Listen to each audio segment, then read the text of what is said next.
today, maybe not 100 years from now, or thank mostly at you the national level, right? for being here with us today, and welcome back to Davos, the hottest ticket in town, literally the hottest ticket. I've been complaining about the cold weather for years, and now I kind of miss it.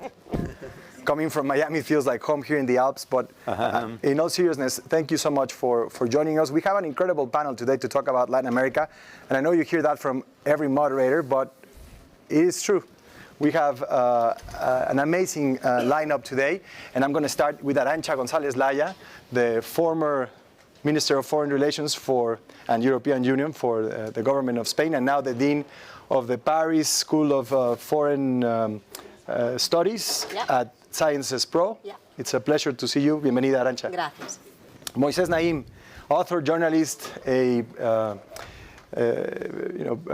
prestigious fellow at the Carnegie Endowment for International Peace. Thank you so much for joining us, Moisés. Tom Friedman, a columnist with the New York Times, and as we learned with his column yesterday, a lunch mate for President Joe Biden. I don't know if you read the column, but he had a lunch with the president and wrote about it on his column for the New York Times. And Andrés Velasco, the dean at the School of Public Policy at the London School of Economics and Political Science. Andrés, bienvenido también. Gracias. Let's talk about Latin America, and I'm very happy to do that here at the World Economic Forum. After being battered by the pandemic, the region finally has some tailwinds at its back. Soaring commodities have bolstered the price of exports for many countries in the region. There's a push to fortify supply chains that has prompted many companies around the world to juggle with the idea of opening new factories in Latin America. Still, many challenges remain. Inflation, unemployment are very high. Poverty and inequality surged during the pandemic. And there's a wave of democratic backsliding moving across the Western Hemisphere. Michael Bloomberg said recently that Latin America could play a crucial part in solving some of the world's biggest problems. He referred to the region as an economic engine, a global tradeway, a fertile ground for entrepreneurship, and a crucial component of the planet's natural defense against climate change because of our incredible biodiversity. So to sum it all up, I guess for Latin Americans, the concern here is not going back to the old normal of economic stagnation, of social discontent, and the discrediting of democratic values. My first question is for Tom Friedman. and it has to do with our place. The one person who knows nothing about Latin America. Well, just to put things in a global context, Tom. Please go ahead. How does Latin America fit in this global competition between Democrats and autocrats that has shaped the first 2 decades of this new century? First of all, it's great to be here. Thank you for having me on this panel. How do they fit in? Well, I guess I'd go to 30,000 feet, which is the only way I can survive this panel, and say that. So my view is that the world was really governed by empires, for millennia. We all know their name, from Aztec to Byzantine to British Empire, Spanish Empire. And then in the 19th, 20th century, decolonization, the world really divided up into these nation states. We woke up in 1945, and we found 192 countries in the UN. We've never had that many countries, in Latin America, and became new independent states. And the first 50 years after World War II were a great time to be a small little state.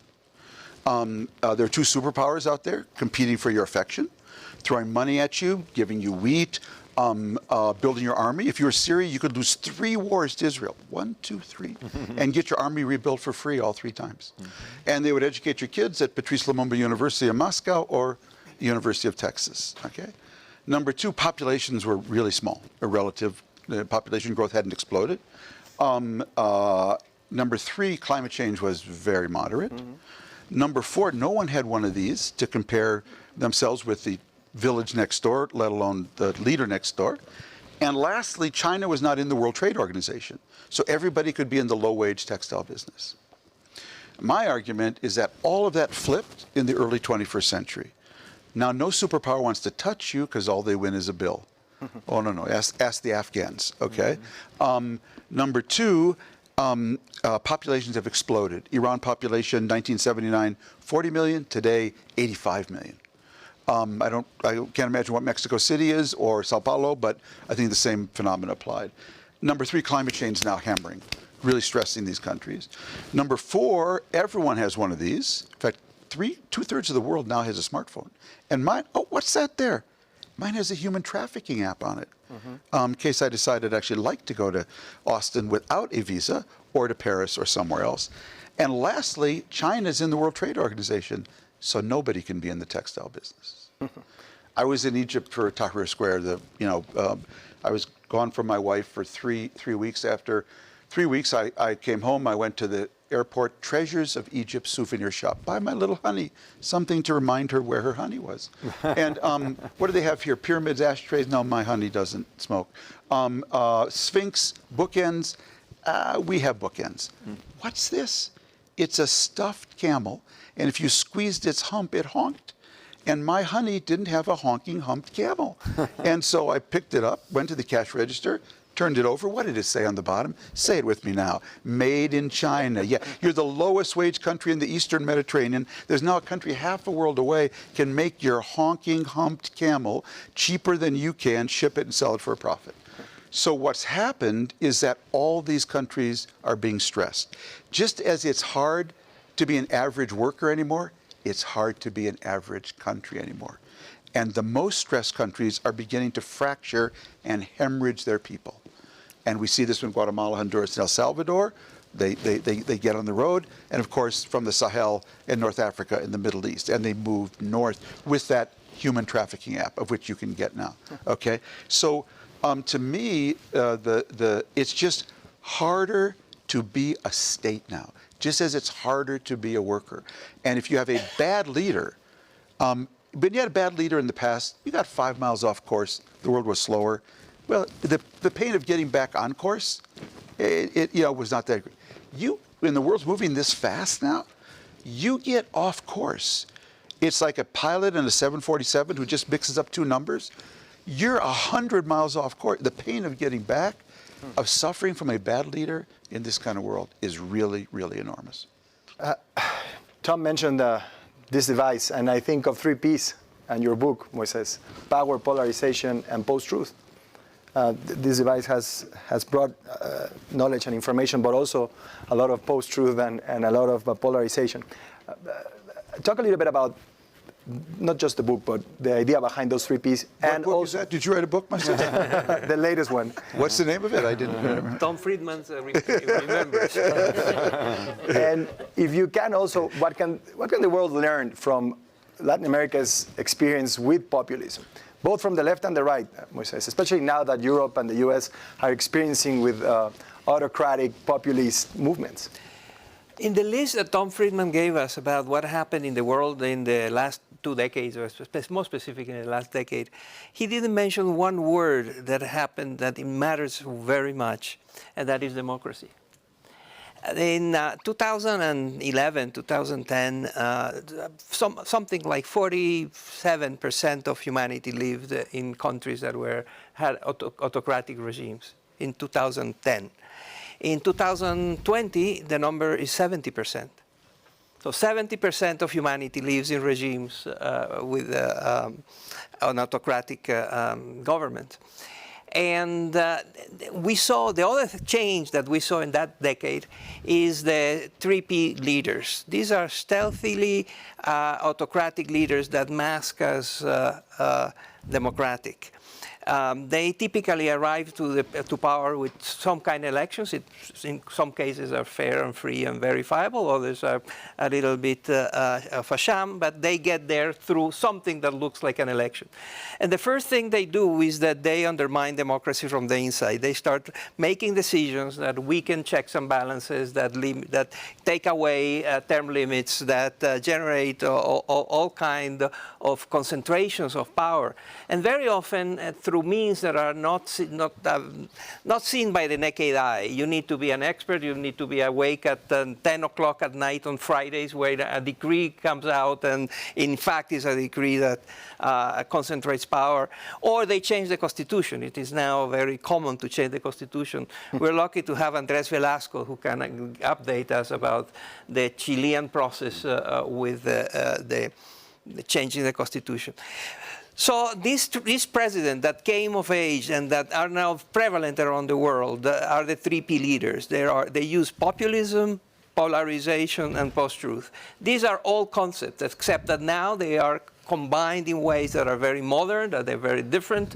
And one of the surprises of going around the world talking about my book is that everybody believes that the book is about their country. I was in Indonesia, and in Indonesia they think that I wrote a book about Indonesia, about Spain, about Israel, about Italy, and of course about Latin America. And it's true, it's about them, but it's about all of them. It's a global trend. We're looking at it from all kinds of angles. And I can say more about that, but I want to finish with an observation. We are entering in Latin America in a very dangerous period, in which we have a whole generation or more that has not lived with inflation, except in some Venezuela is an exception, and we have seen some exceptions. But the norm in Latin America is that inflation stopped being part of the conversation. Well, inflation is coming, and not just to Latin America. It's coming to the world, but it's coming to a Latin American generation that don't know how to live in inflation, and it can be the economic consequences, the social consequences of inflation are dire. That is the same generation that has lived in democracy. They don't know what autocracy is, but they know that their democracy is not performing well for them.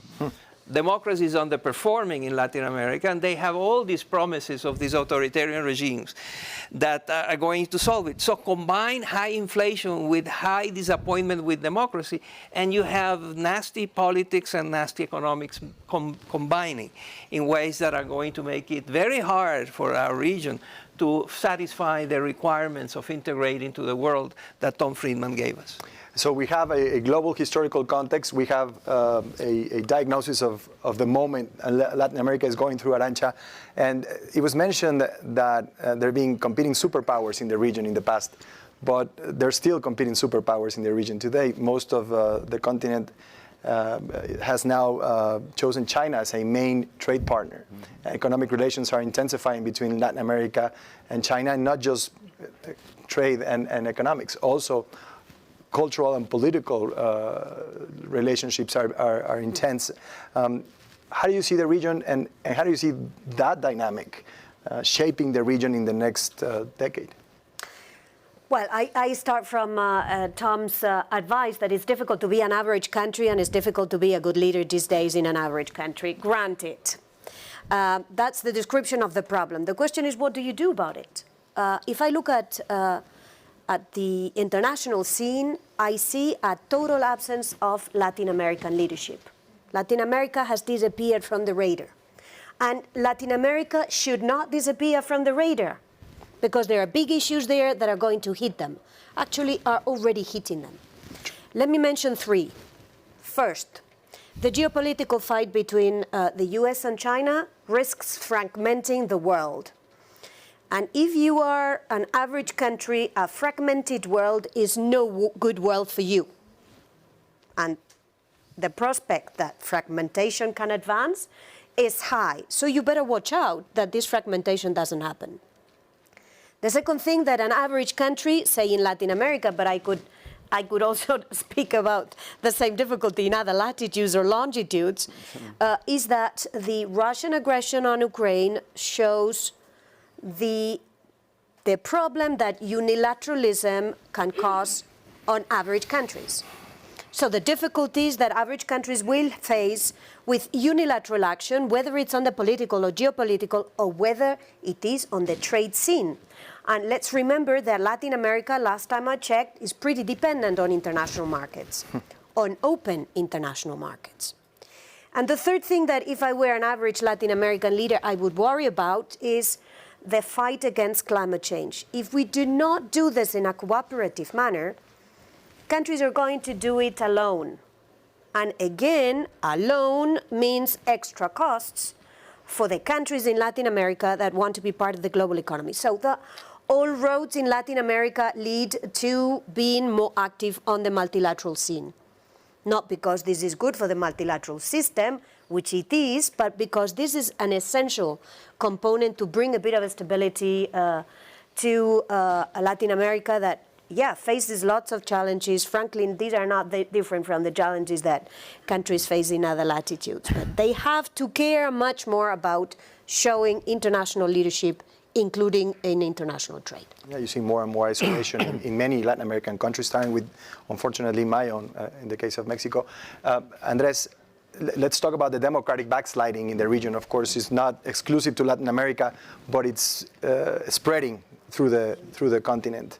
And also talk about this idea of multilateral consensus-driven forums, no pun intended, and the lack of tangible results, or at least the feeling that they lack tangible results in the wake of a pandemic, of a Russian invasion in Ukraine, and the lack of action in climate change. Thank you very much. I think this is a hard time to be a Latin American. It was never easy, but perhaps it's harder today than ever. Among other things, because we get no credit. You know, Moises is saying that he goes to Indonesia. Indonesians think they invented populism. Americans think so. The Spanish are getting pretty good at it. But we invented populism, right? You know, we had Perón, and we had Vargas and Cárdenas, and of course, you know, Chavez. You know, compared to these guys, Donald Trump is just an apprentice, right? A really second-rate populist. More seriously, I think the big question that I would want to put on the screen is, why is it so difficult for Latin America to govern itself by some reasonable standard of, you know, performance? If you look at the 20 countries in the world with the most deaths per capita in the pandemic, 8 of the 20 were in Latin America. So, you know, over a third. And of course, we're not 1/3 of the world. And Peru, a country that, you know, was, at least back then, was reasonably well managed, is number 1. So we have a problem with the ability of our governments, left wing, right wing, more democratic, less democratic, to perform. And I think this is basically a political problem. Why is it a political problem? Beyond populism and beyond demagoguery, which of course have been around in humanity, you know, since the Greeks. I think Latin America has managed to give itself very bad political institutions. Take Peru as an example. The gentleman who's the president of Peru today did not manage to get even 20% of the vote in the first round. In the second round, he was confronted with, you know, another candidate who was fairly unsavory, who didn't really have more than 13-14% of the vote. One of the two had to win. He won. And, you know, after having made many promises, he went to Congress on the first Monday on the job and realized that he had 1 vote out of 10 in Congress. And therefore, every single promise he had made, he didn't have the slightest chance of enacting. On top of that, he comes from a party that he invented himself with a few friends, you know, not particularly sound in its ideas, but it's a party with no national base, no organization, no credibility, no legitimacy, etc., etc., etc. Peru may be an extreme example, but you're finding that pretty much all across Latin America. Colombia used to be a country with very strong parties. There were 2 of them. There are about 22 nowadays. And the people who are about to make it to the second round, you know, in a few days' time, don't belong to either one of the big parties. When I went to school in the U.S. many years ago, you know, in Latin America, people used to tell you that, you know, Chile is a country with the strongest Latin American parties. Gone. We're having a constitutional convention, and the party that used to be the largest, the Christian Democrats, has 1 seat out of 155 in parliament. So what do you get? You get fragmentation, you get short-termism, and you get government by tweet. Tom, the US is not the only country which has been hijacked by government by tweet. And in this way, first, it is very hard to deliver. Take the pandemic, take the economy. And it is also a setting in which narratives take hold, which sometimes have a bit of truth, but are not the whole truth. Let me give you one example. The standard narrative about Latin America in the last 25 years is that Latin America is a very unequal country. or a very unequal region, sorry, and Latin Americans, got tired of inequality, they took to the streets, and now the system is shaking. Of course, Latin America is very, very unequal. What that narrative does not tell you is that in pretty much every country in the region between 2000 and 2010, inequality fell very quickly because of high commodity prices, better fiscal policies, cash transfers, whatever. So the story that we have to explain is not one in which the region becomes more unequal and people get pissed off. It's a region in which it becomes, starting from a very high level of inequality, slightly less unequal, and people are very upset. And why is that? Again, because politics is reserved for a few, because you look at Congress in many countries and it's the same people who've been there for a long time, and because of democracy's inability to deliver on the things that matter to people. In the end, jobs, jobs, jobs. So where do we go? Well, I'm sure we will get questions on that on the second round, but let me just give you one taster. The taster is that, economically, I'm going to put on my hat as an economist here, of course, we're facing something that looks like a perfect storm. Not quite the perfect storm because commodity prices are high, and for most countries, not every country in the region, that's good news. But everything else, of course, is looking pretty bad. Interest rates are high. And every time, if you look at history, every time there was a spike in interest rates in the US, you had a blow up financially in some country in Latin America. And of course, the pandemic is not over. Economies grew very quickly in the year after the pandemic, but growth is pretty much zero now.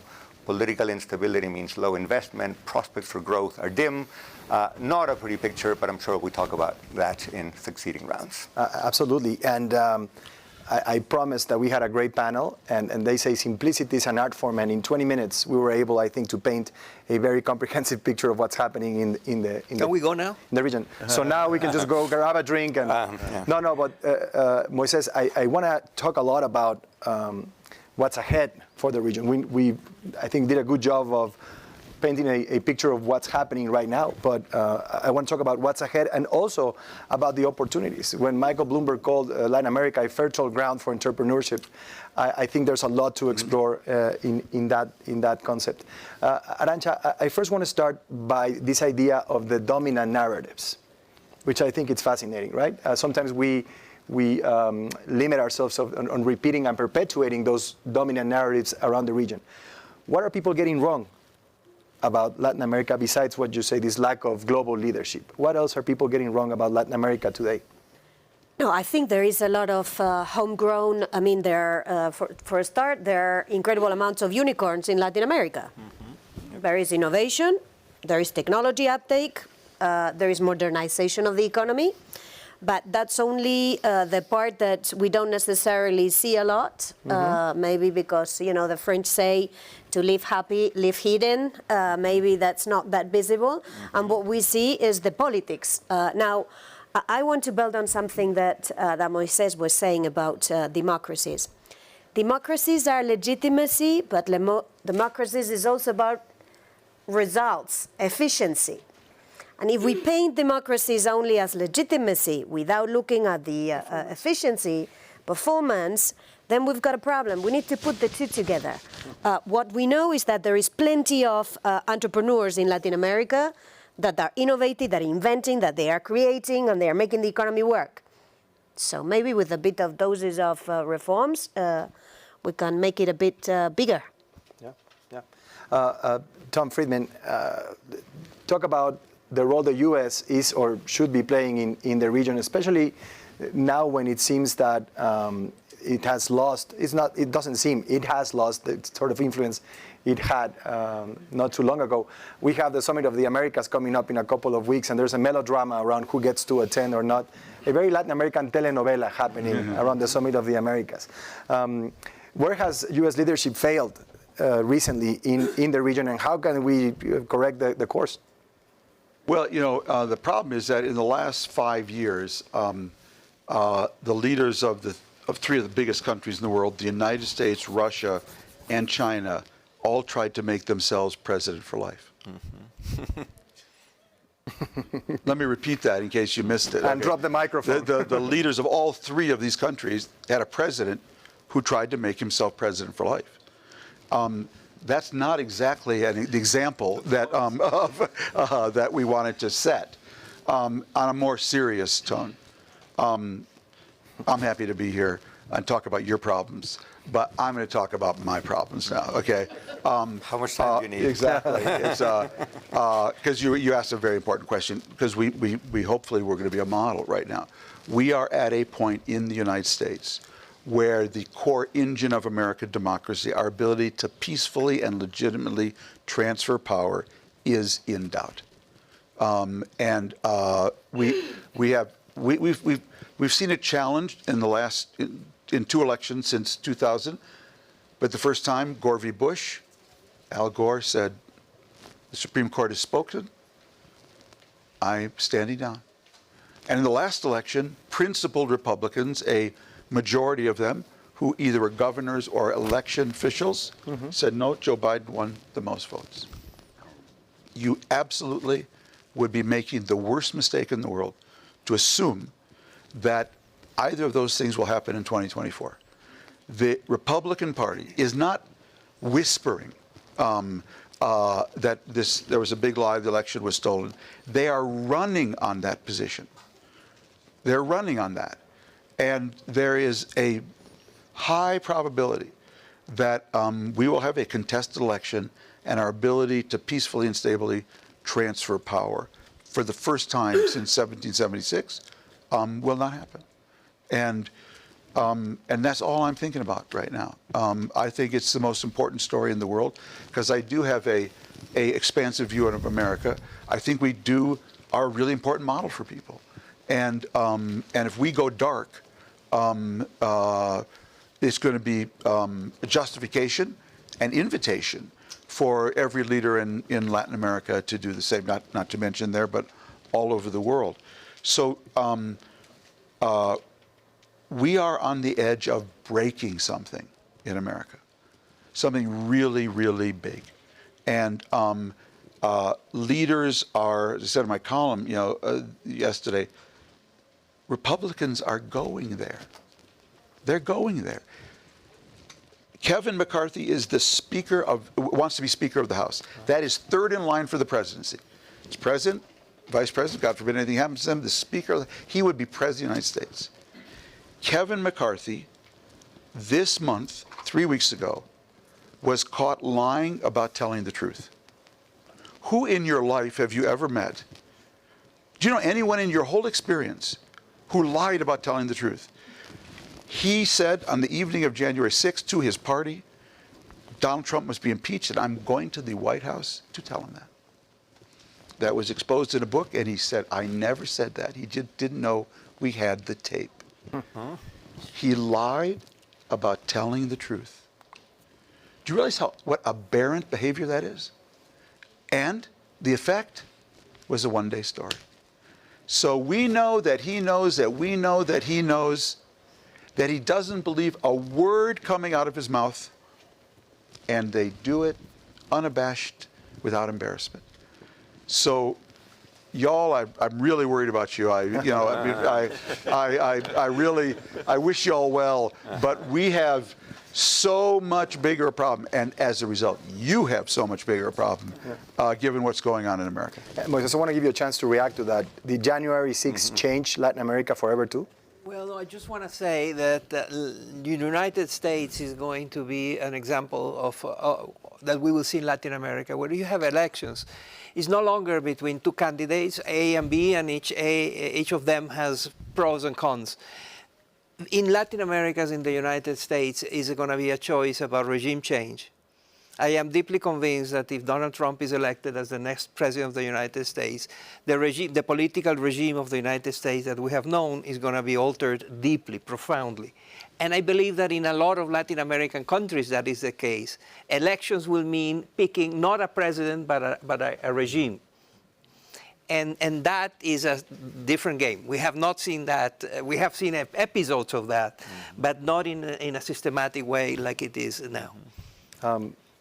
Andres. I should have warned you. I can ruin any dinner party, and I do weddings and bar mitzvahs. So I forgot to tell the people that, but it's sorry. But it's an important precision.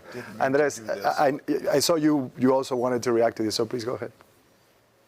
I don't know. On the one hand, I simply want to welcome the United States to the community of nations that have such troubles. You know, you're one of us now. Welcome to the club. Welcome to the club. You mentioned democratic backsliding in a previous question, and none of us has really addressed that. This is absolutely terrible, and it's happening all over the world in a way that is more subtle and more insidious than ever before. You know, we in Latin America used to be the kings and queens, of course, was a big coup, and with the generals and the guns and the guy in green fatigues and dark glasses.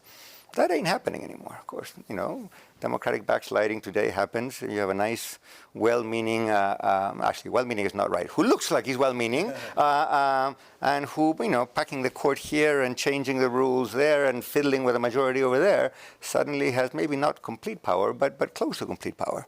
And of course, you know, Moises' country is the tragedy that embodies that process, but we're seeing that in many other countries of the region. We're seeing it in Nicaragua, we're seeing it in El Salvador, in the most obscene way. Bits and pieces of that are today visible in Mexico, visible in Brazil, and the list is very long. I do want to take issue with one thing Arantxa said. It is true that democracies have to deliver, but it is also true that democracies have to be things that we are proud of. Because given that no democracy delivers all the goodies all the time, we need to build some tolerance for those hard periods in which democracy is not delivered, but we love it anyway because it's democracy, and it's ours, and we built it, damn it. And one of the ongoing weaknesses of Latin American democracy over the last 200 years, I mean, democracy in Latin America did not begin last week, is precisely that an important part of the polity, sometimes on the right, sometimes on the left, is all too ready to say, oh, democracy, bourgeois democracy, neoliberal democracy, add any surname you'd like. Oh, we can do without that. And I think what we know, I am the child of the Pinochet dictatorship. I lived 16 years of my life in exile. You know, much of my family was in prison. What we learned is that democracy does not need a surname. You know, we just want democracy. And democracies are resilient precisely when, even in those periods when it's not delivering, people have a certain pride in the fact that in this country we choose the people who run the show. And that has weakened, and I find that particularly worrisome. Let me, to the point raised by Tom, and maybe to give him a bit of hope. Please, I need it. How we, All of us, I think, we needed that. how we saw what happened in the U.S. What we saw was the institutions of democracy being resilient and making sure that the guy would not trump the rules, which tells us that we have to care. If we really care about democracy, we do, certainly I guess in this room, we have to care about institutions. And we don't pay enough attention to those institutions. We think this is bureaucratic, but it's not bureaucratic. How we elect those institutions, how we staff them, how we finance them matters to the health of our democracies. So that is big lesson we learned from the US, which I think all of us can take back home, and that hopefully you in the US can also work to strengthen. At a time where international institutions are understaffed, underempowered, and underfinanced, no? And we've seen the results of that. Local institutions, I don't mean to hog the microphone here. What I found very moving on the day of the election was the local electoral officials in some county. I lived in the U.S. for a dozen years. I thought I knew the United States. Counties I never heard of. You know, one person under massive pressure with all the lights saying, well, you know, I am told that I should say that Mr. Trump won, but he actually lost. And here's the count.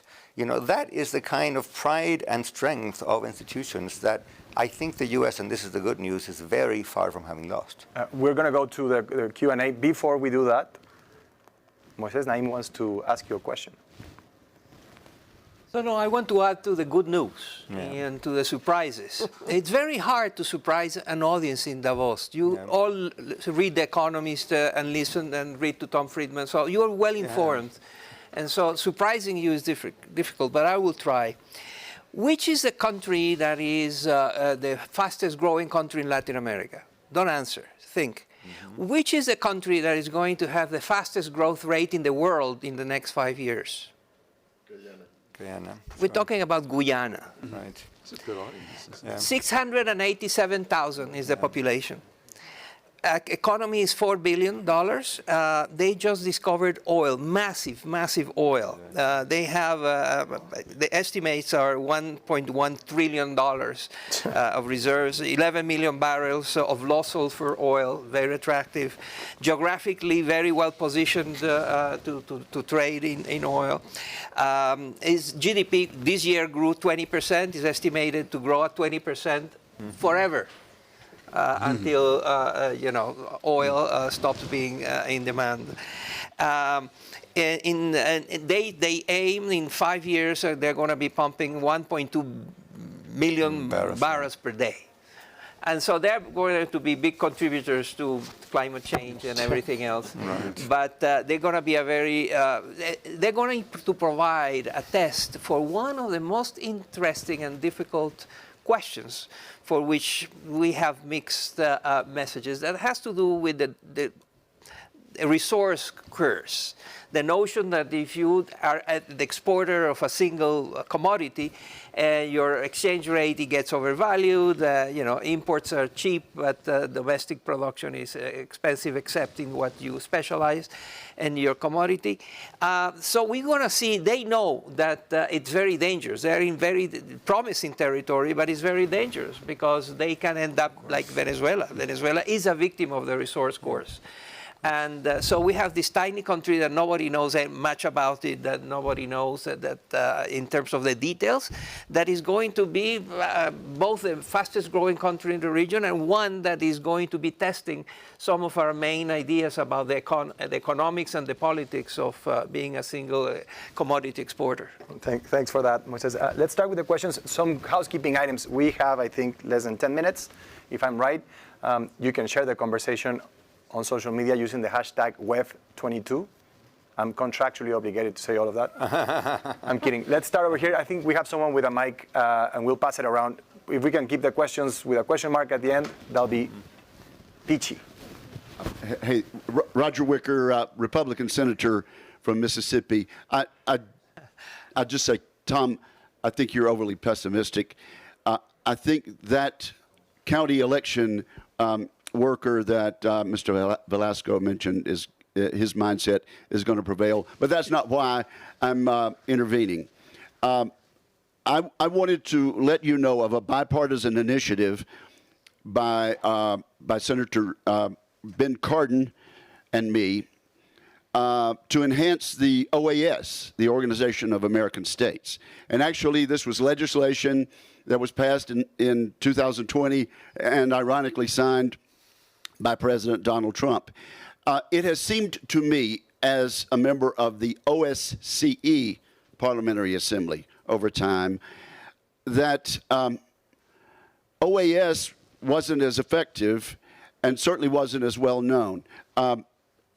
We've proposed, and it is now the statute of the United States, that we put our efforts behind forming a parliamentary forum to strengthen parliamentary dialogue among all of the countries of the Americas, from Canada on down to the tip of South America.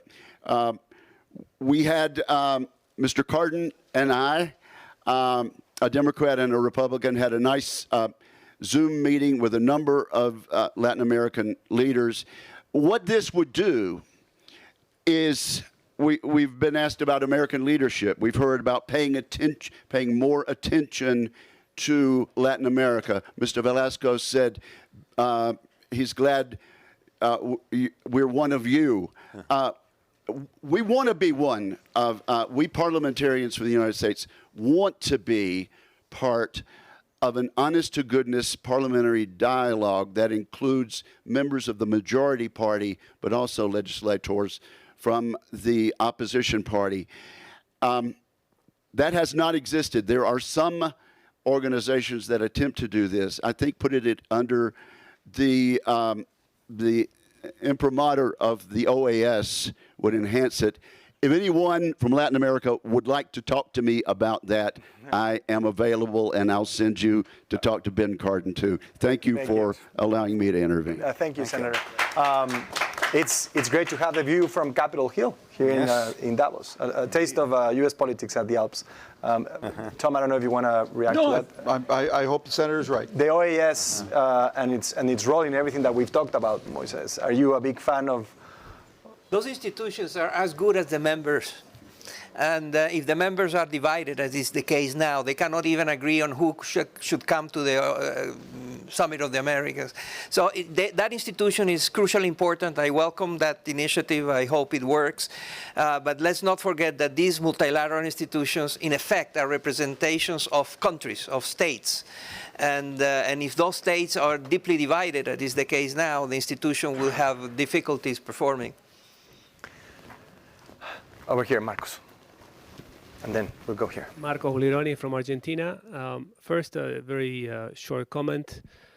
I think that I see the glass half full more than the glass half empty, and I've heard a lot of half empty comments in this panel regarding the future of Latin America. I think that we work in Argentina, Mexico, Brazil, and I tell you, there's never been or there's seldom been more opportunities for business as there is today, albeit in a cycle of increased commodities. But here goes the questions.